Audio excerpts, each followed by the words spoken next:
entramos en el silencio de nuestra mente, que la mente está tranquila, aunque sea por momentos, es justo en esos momentos cuando Dios o el ser o la conciencia suprema, como gustemos llamarle, es cuando realmente obra en nosotros. No estamos pidiendo nada, no estamos en esos momentos de paz absoluta.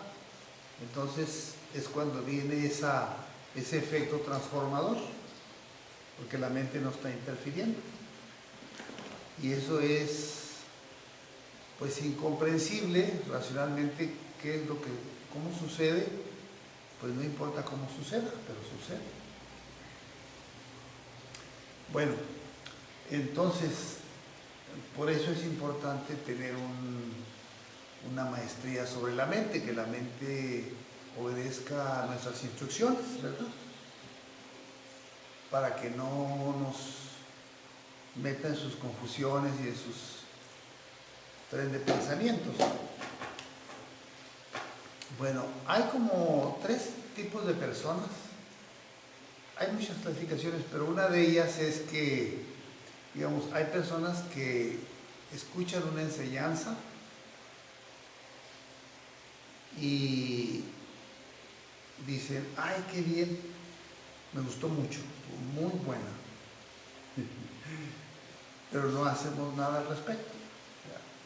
Nos la pasamos muy bien, pero no aplicamos la técnica o el cambio que se nos propone, alguna disciplina nueva, ¿no? Pero nos la pasamos muy bien, ¿verdad? Eso sí, como ir a una obra de teatro muy entretenida.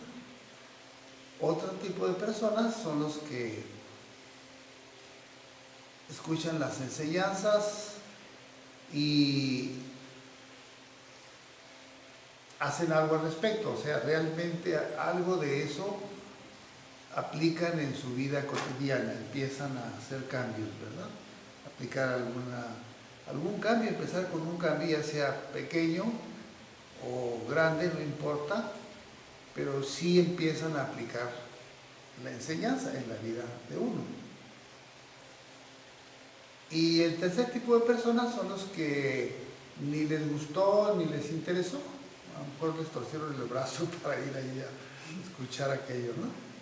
En fin, así es esto. Bueno, ahora vamos a tocar otro punto que, como saben, todo está relacionado.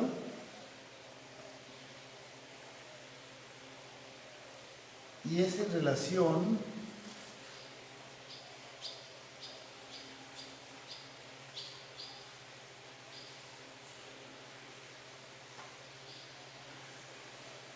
a los deseos, que ya hemos hablado antes de eso y que ustedes seguramente también ya han tenido sus propias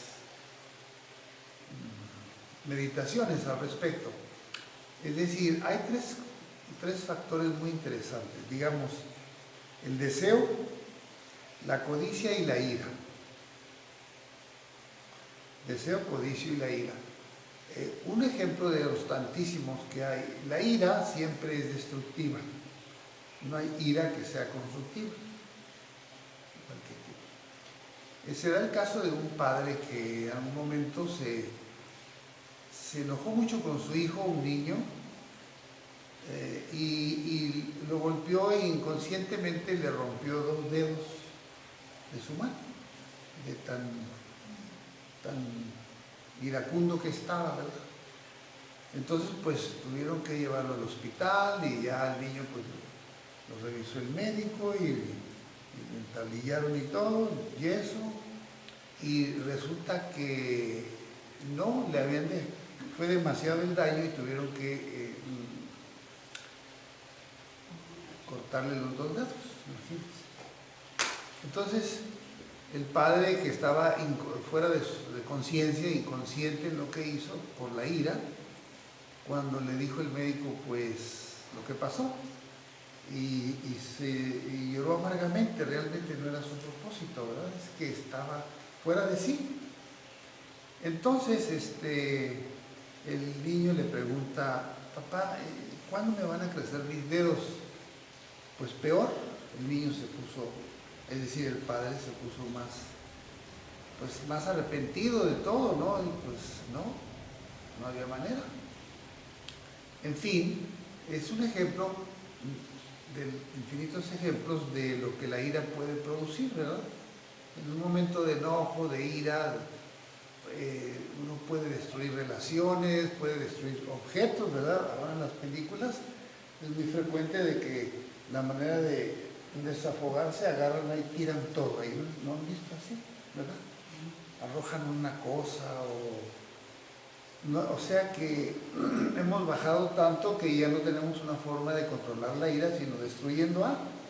Pueden ser objetos, pueden ser personas, ¿verdad? Puede ser, pues de ahí vienen hasta las guerras mismas, ¿verdad? O sea, puede ser a nivel individual, a nivel colectivo. Muy bien. Ese es un aspecto, es una emoción muy destructiva, lo que es la ira, y cuanto más se fomenta la ira, peor se vuelve más difícil de eliminarla. Porque a veces dicen, no, es que tienes derecho a enojarte. ¿No han oído eso? Y como tengo derecho a enojarme, pues ahí va. Entonces la repetición hace que se arraigue esa tendencia y más daño va a causar a la persona en sí y a los demás. ¿Qué quiere decir? Pues que si rebasamos un límite en cuanto a dejar que la ira se manifieste, puede llegar y llega en ocasiones a un punto en que pues la persona acaba autodestruyéndose o destruyendo a otros y arruina su vida. En fin, eso a nivel individual. Ahora, como ya nos lo han hecho saber,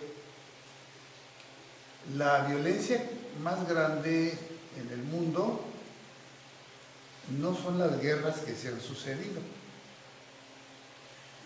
Por ejemplo, en el siglo XX tuvimos dos guerras mundiales, ¿verdad?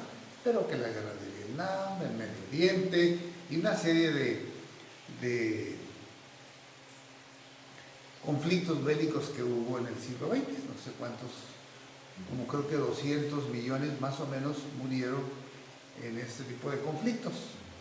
Sin embargo, se sabe que la violencia que se genera en el hogar supera con mucho la violencia que se genera en las guerras. De hecho, pues probablemente o casi seguro de ahí vienen las guerras también. Es decir, en los hogares, como ustedes saben, siempre hay, muy frecuentemente la pareja está peleándose, ¿verdad? ¿No es así? Bueno, ustedes están muy en paz, pero sucede así, ¿verdad? Que siempre están ahí como peleándose pues por cualquier cosa y puede llegar a cosas, a violencia física, ¿verdad? Y cosas así. O inclusive hasta crímenes precisamente por la violencia, por la ira incontrolada. Bueno, entonces ese es un veneno mortal, no solamente para el aspecto psicológico, sino también para nuestro sistema biológico, o sea, el sistema endocrinológico es muy dañado por la ira, ¿no? Afecta mucho el metabolismo. Entonces, bien, ahora bien, ahorita vamos a ver de dónde viene la ira. Otro aspecto también que nos hace reflexionar las enseñanzas es la codicia. La codicia, ¿verdad? Realmente, es decir, de alguna manera el ser humano siempre quiere más, ¿verdad? Generalmente, solo que una persona que esté medio loca, pues no, pero a lo mejor es la que está cuerda realmente, ¿no? Quién sabe. Pero la cuestión es que la codicia, yo quiero esto, quiero un helado de chocolate, o yo quiero cosas caras, o yo quiero a esta persona, o yo quiero viajar, o yo quiero, bueno, entonces es la codicia, yo quiero más. ¿Avaricia o codicia? Codicia. Entonces, yo quiero 1.000.000 de pesos. Después ya lo conseguimos, si es que lo conseguimos. No, pues ahora quiero 2. Y ya que se consiguen, no, pues quiero 10, ¿verdad? Es la codicia. Y ya al rato ya queremos comprar el país, ¿verdad? No, mejor si se puede, ¿verdad? Como no hay límites, entonces y al rato queremos comprar el planeta. Y luego después del planeta tal vez vamos a querer comprar el sistema solar y ese deseo es insaciable. Ahora resulta que ya estamos llegando a Marte, ya tenemos ahí algunos proyectos, ¿verdad?, para ir a vivir allá, pero qué horror si aquí tenemos un planeta maravilloso, pero bueno, lo que es la ceguera, la ignorancia. Muy bien, y luego el tercero viene siendo el deseo, los deseos. De hecho, los deseos son los que originan la ira y la codicia. Vamos a analizarlo un poquito. Es decir, el deseo, vamos a poner ejemplos muy sencillos, ¿no? Digamos que nos encanta el helado con fresas y chocolate, ¿no? O el que les gusta, lo que ustedes quieran, ¿no? Y entonces,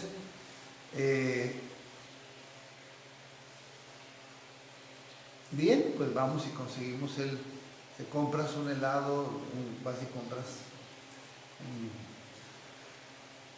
litro de helado, lo metemos a la nevera y llegado su momento, es decir, me voy a esperar a que tenga muchas ganas para disfrutarlo al máximo y bueno, está muy bien. Ya una cucharada. Ah, no, pero primero, imagínense que su mamá o algún amigo o su pareja descubre que compraron ese helado y sabe que están diabéticos y entonces va y quita el helado, ¿verdad? Va y se lo quita porque sabe que le va a hacer mucho daño y cuando viene y no ve su helado, ¿qué va a pasar? Le va a dar mucho coraje, ¿no? ¿Quién se llevó mi helado? ¿Por qué estaba tan deseoso? Entonces fíjense cómo ya de ese deseo nació, es decir, la ira, ¿verdad? Pero vamos a seguirle. Entonces, si nosotros satisfacemos un deseo, entonces nace la codicia porque queremos más. Un deseo sigue otro deseo y otro deseo y otro deseo. No hay límites, pues. El deseo es insaciable. Bueno, pase por favor, pase. Allá tomen una frutita, por favor. Entonces, ¿qué pasa? Ese deseo frustrado va a producir ira, ¿verdad? Queremos algo y no lo conseguimos, nos vamos a sentir molestos o francamente enojados porque no se logró. Supongamos que sí se satisfizo, que sí satisfacemos el deseo, entonces queremos más, y queremos más, y queremos más. Entonces, estamos tomando el helado, digamos, y no me conformo con una cuchara, sino otra cuchara y otra cuchara. A mí me pasó hace muchos años que sí me tomaba en una o dos ocasiones medio litro de helado. Fíjense. Pero afortunadamente reaccioné y lo detuve. Claro, eso sucedió, digamos así, quise hacer tal vez el experimento, pero no, estuve consciente y dije ya no más, no vuelve a suceder. Y así fue.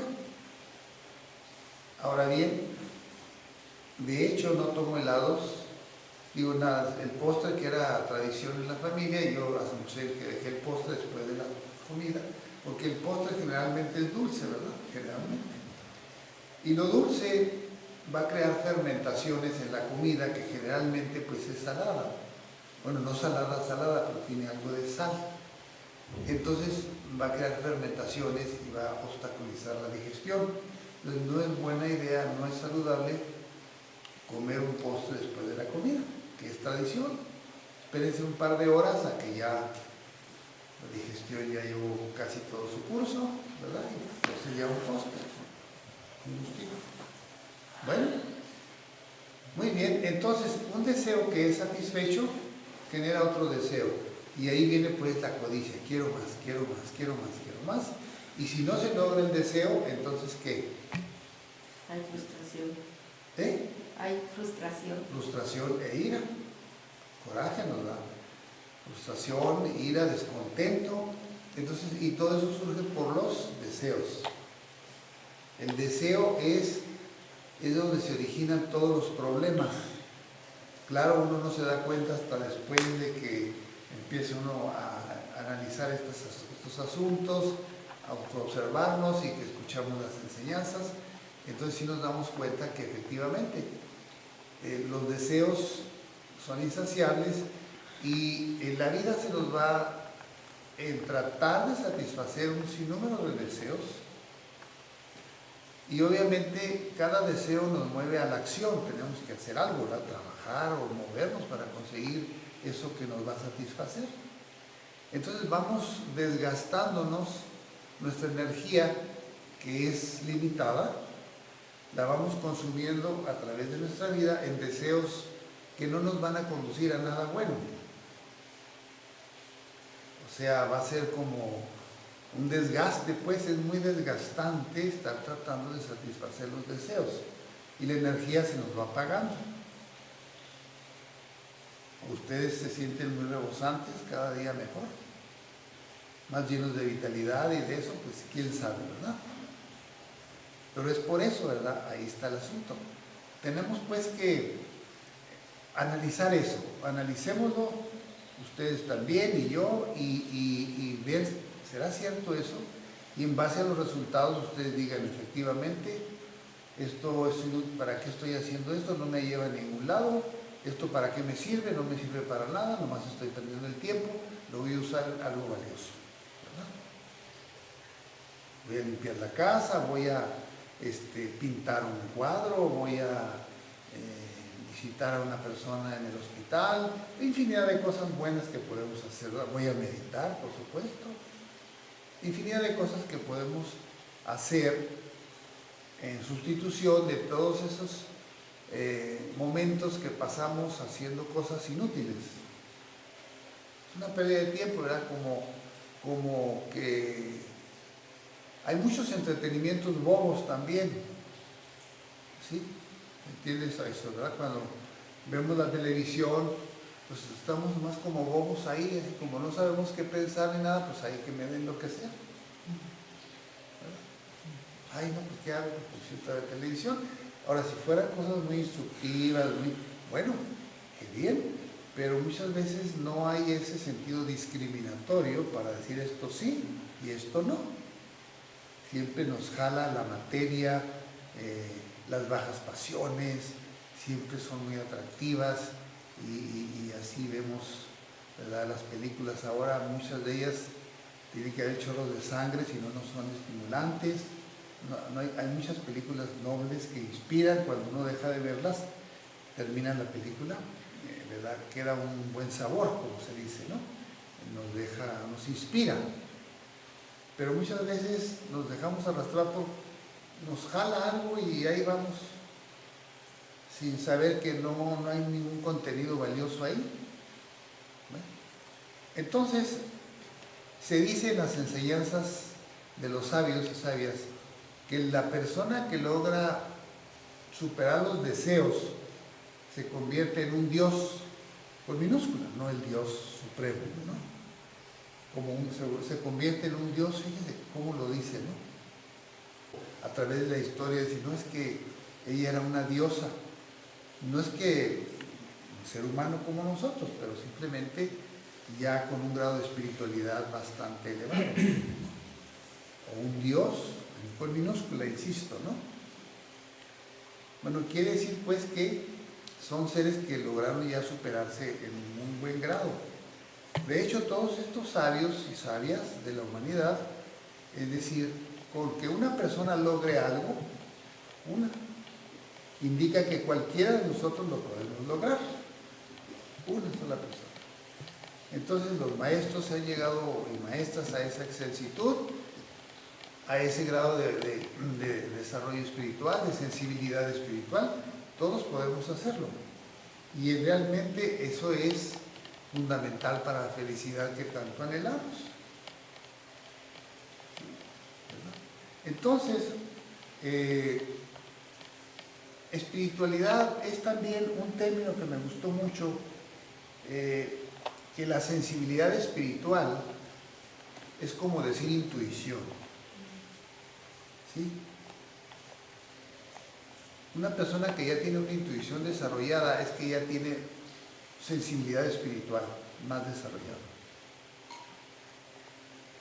Entonces la meditación sistemática, practicada con constancia, va desarrollando la intuición en cada uno de nosotros.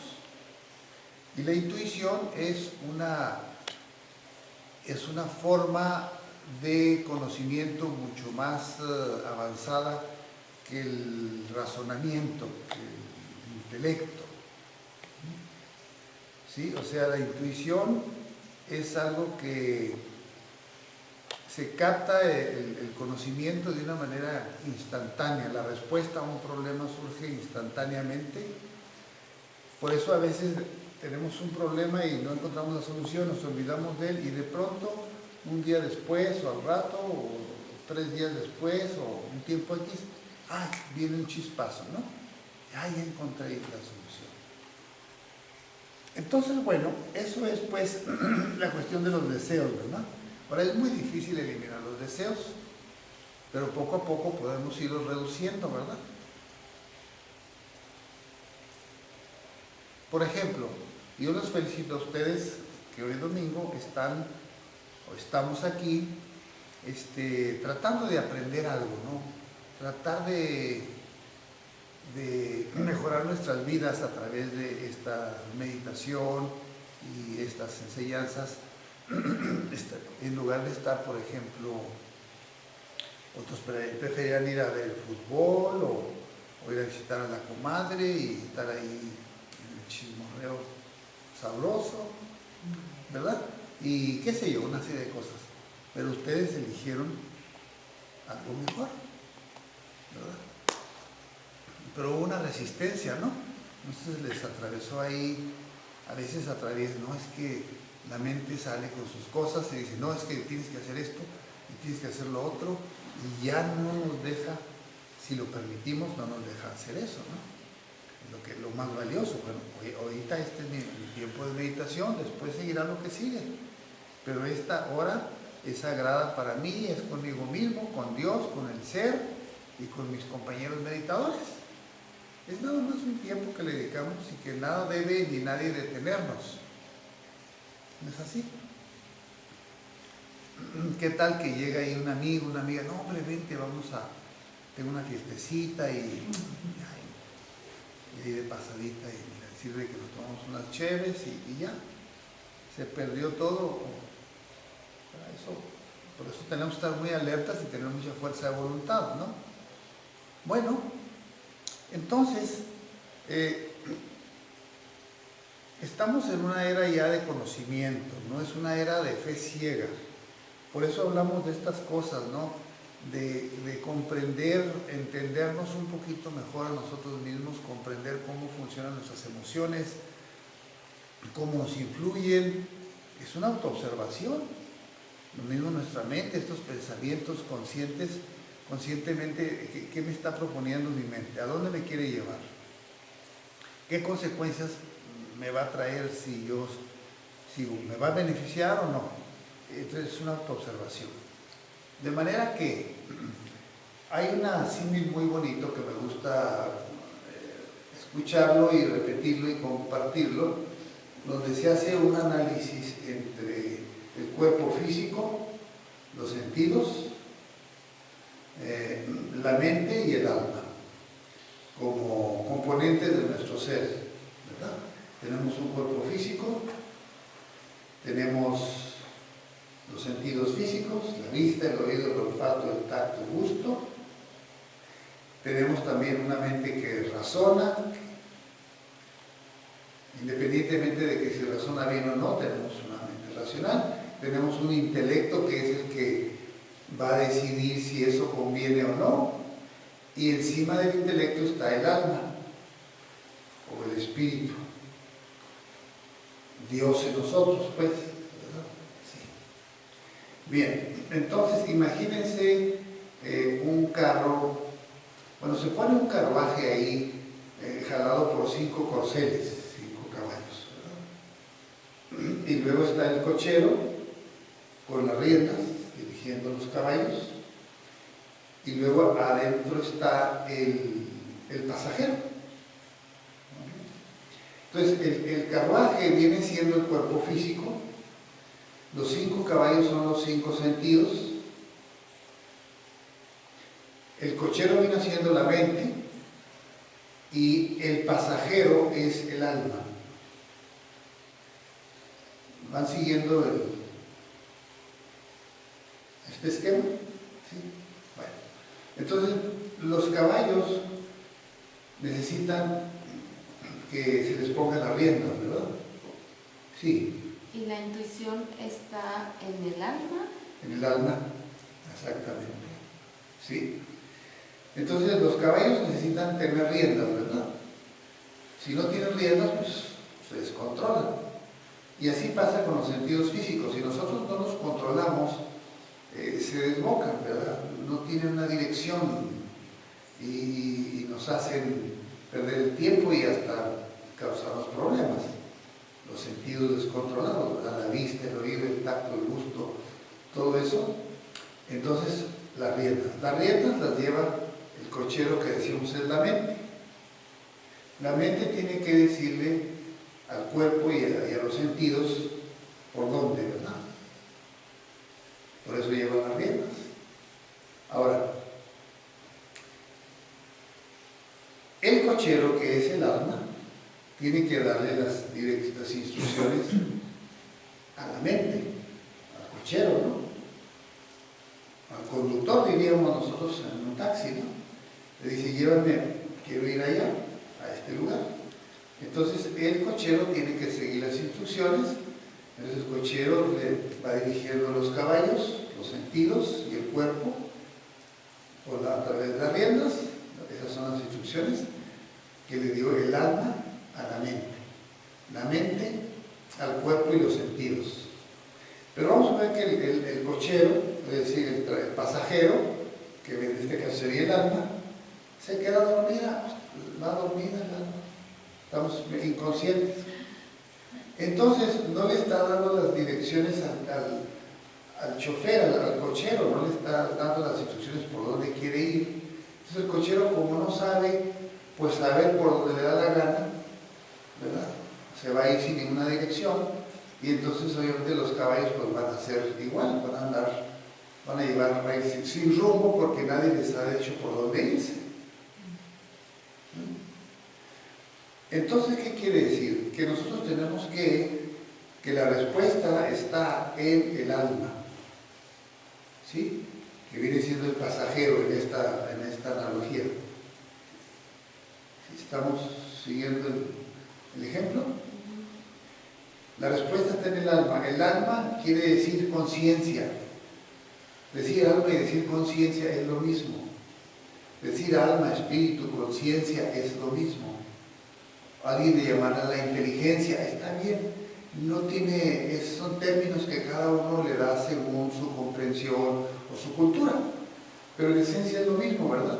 Para que no se confundan si decimos inteligencia, conciencia, alma, el ser, el espíritu, la energía, no se confundan, es lo mismo. Como ustedes saben, cada objeto tiene un nombre diferente en cada idioma, pero es el mismo objeto, ¿no? Aunque tenga diferentes nombres. ¿No es así? ¿Sí o sí? Pues sí, ¿verdad? ¿Ok? Entonces no se confundan por eso, es lo mismo. O decir Dios, es igual. Porque muchas veces por discusión de términos se crea confusión, pero no hay necesidad de confundirse.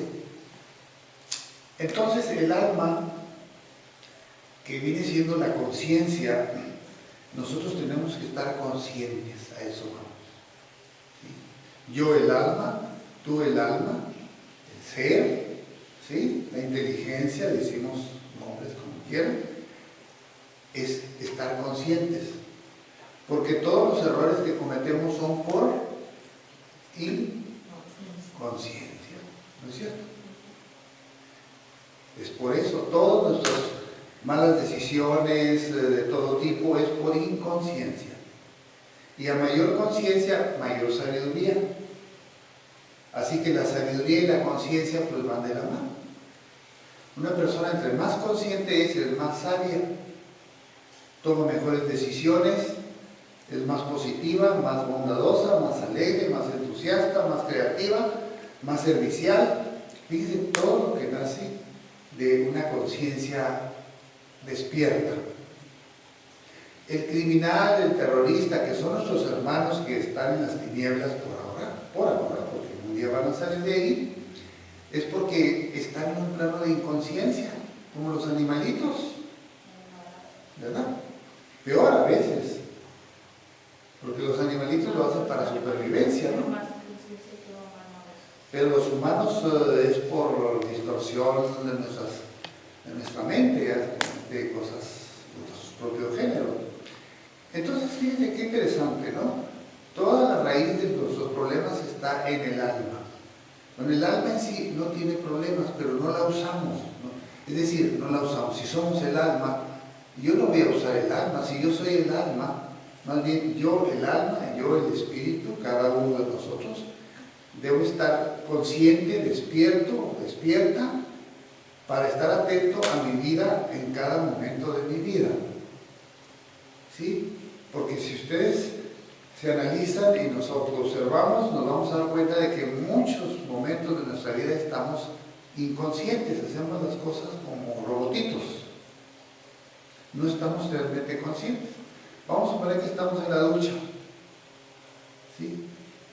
Pero realmente estamos al 100% en la regadera. Estamos pensando en esto y en aquello y en lo otro, entonces no estamos plenamente ahí, no estamos conscientes del momento presente.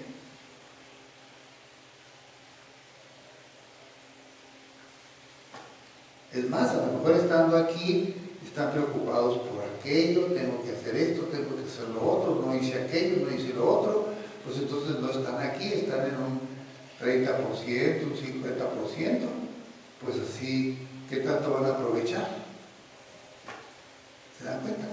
Así que, precisamente la meditación constante, sistemática, nos va llevando a que la mente se tranquilice, se vaya purificando y se va despertando la conciencia, el contacto con el alma. Dicho de muchas formas, digamos que nosotros a través de la meditación conectamos la mente con el alma. Cuando la mente se conecta con el alma, con el ser, con la divinidad dentro de nosotros, entonces es cuando nosotros estamos en plena conciencia. Todos los poderes están en el alma, en el espíritu, todos. Jesús mismo, el gran maestro, que dijo, ¿verdad? En algún pasaje ahí se nos dice, el Nuevo Testamento, que dijo, el maestro dijo, lo que yo hago vosotros lo podéis hacer y aún cosas mejores. Fíjense lo que dijo. ¿Ya más claro?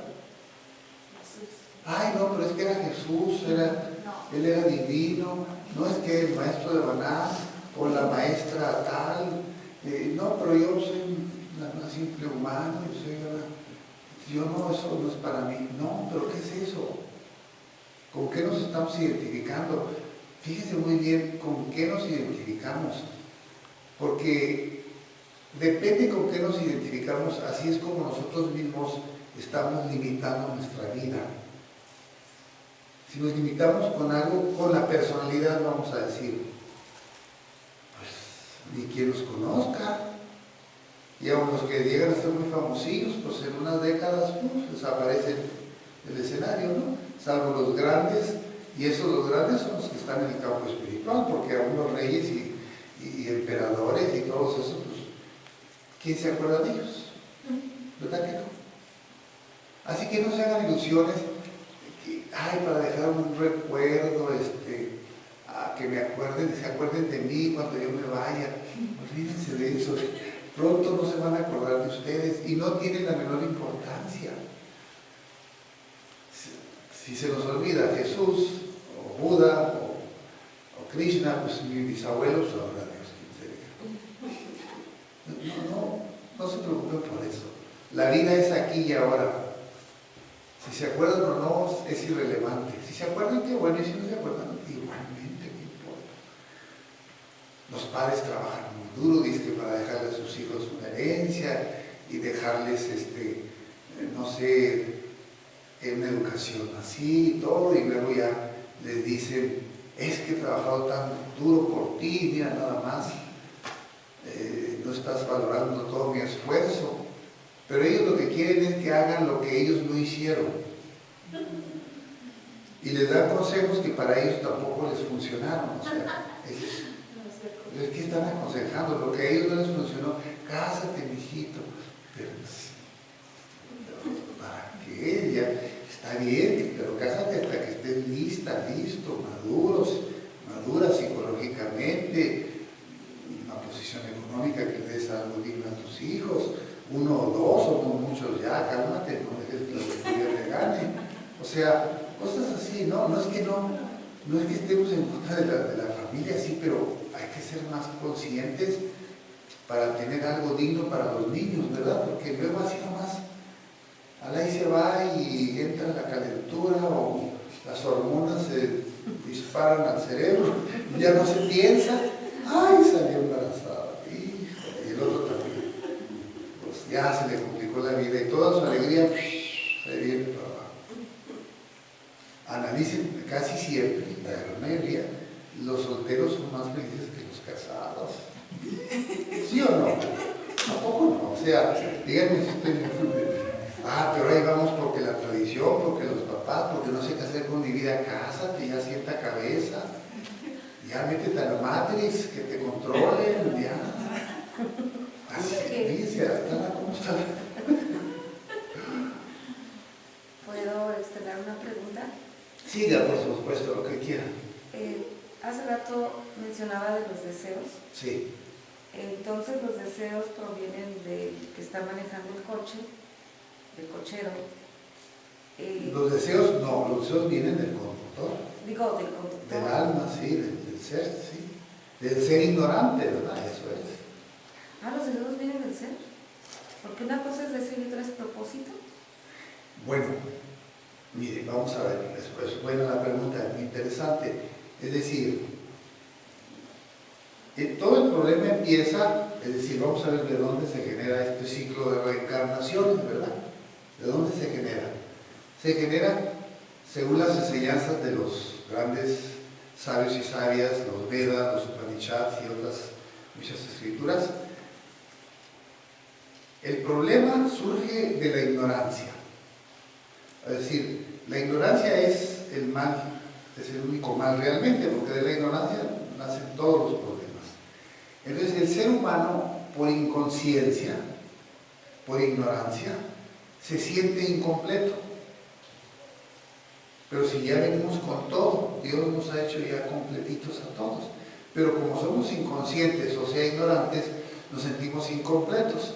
Entonces necesito algo que me complete. No estoy completa, algo me falta.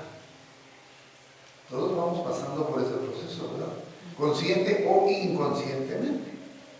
Entonces, como necesito algo que me complete, nace el deseo de completarme. Necesito, por decir, lo que usted quiera.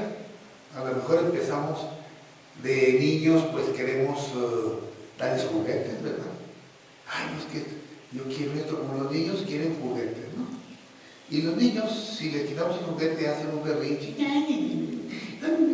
y no me gusta esto. ¿No se han fijado? Pero así estamos los adultos. Ay, no me gusta esto. Ay, sí me gusta. Y así vivimos como niños. No me gusta, ay, sí me gusta. Y berrinches por cualquier cosa. Y dramones y dramitas.